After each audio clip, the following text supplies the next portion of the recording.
The U.S. labor shortage just hit a record high. That's our top story today on the Wall Report. I'm your host, Greta Wall.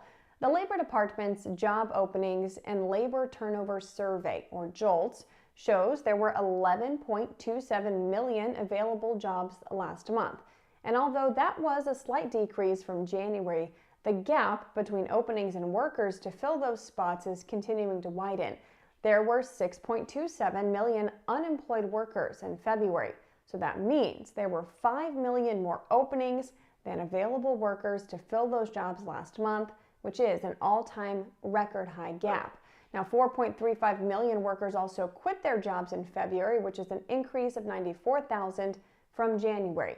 This data does come ahead of the private jobs report, which is set to be released by payroll firm ADP tomorrow, and the official February jobs report from the Labor Department on Friday. In the meantime, the pace of home price growth did pick up again at the beginning of 2022. The S&P CoreLogic Case-Shiller National Home Price Index surged 19.2% year over year in January. That was an increase from the 18.9% increase seen in December. Meantime, the 20-city index jumped 19.1% annually, while the 10-city index rose 17.5%. Phoenix, Tampa, and Miami saw the fastest price gains. Prices surged 32.6% in Phoenix year over year, 30.8% in Tampa, and 28.1% in Miami. Wrapping up the economic data of the day today, consumer confidence did rise for the first time this year. The Conference Board's Consumer Confidence Index rose to 107.2 this month. Now, that was lower than economist expectations, but it's the first increase in 3 months. February's reading was revised sharply lower to 105.7 from 110.5 from the previous reading. Americans' expectations for inflation also hit an all-time record.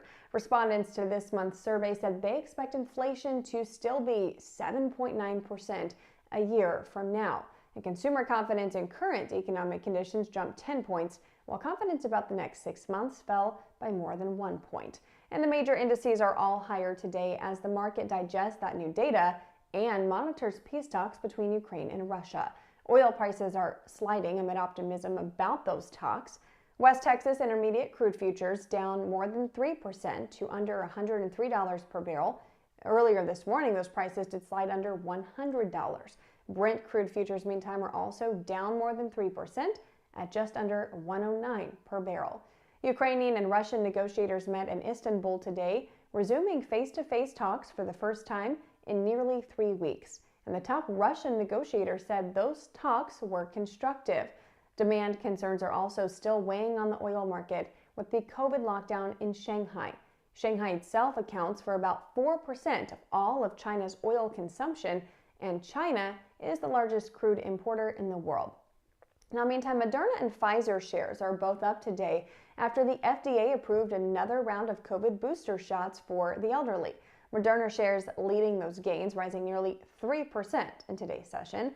The FDA approved a 4th dose of both the Moderna and Pfizer vaccines for all adults ages 50 and older in the U.S. The agency also approved a second Pfizer booster for Americans who are 12 years and older who have compromised immune systems.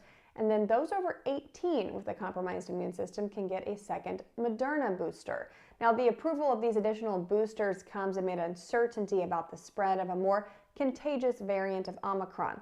Although that variant has spread rapidly in Europe and China, so it's prompting that lockdown in Shanghai, most cases have been extremely mild so far.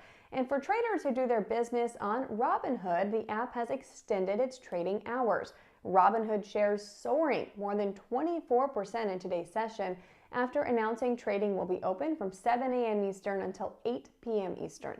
Now, trading was previously only offered on Robinhood from 9 a.m. until 6 p.m. In a blog post, the company said, quote, "These new extended trading hours for equities will give traders more opportunities to manage their portfolio at a convenient time for them, whether that's in the early morning or in the evening." And this move brings Robinhood in line with its rival brokerages like Charles Schwab, Interactive Brokers, and Fidelity, which all offer trading from 7 a.m. until 8 p.m.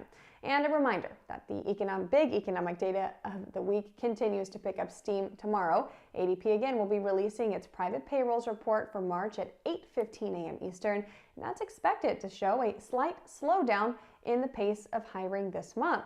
So be sure to subscribe to my Coffee with Greta newsletter to get all of the details ahead of the market open. And I'll see you all back here for the Wall Report tomorrow. Give this video a like before you go.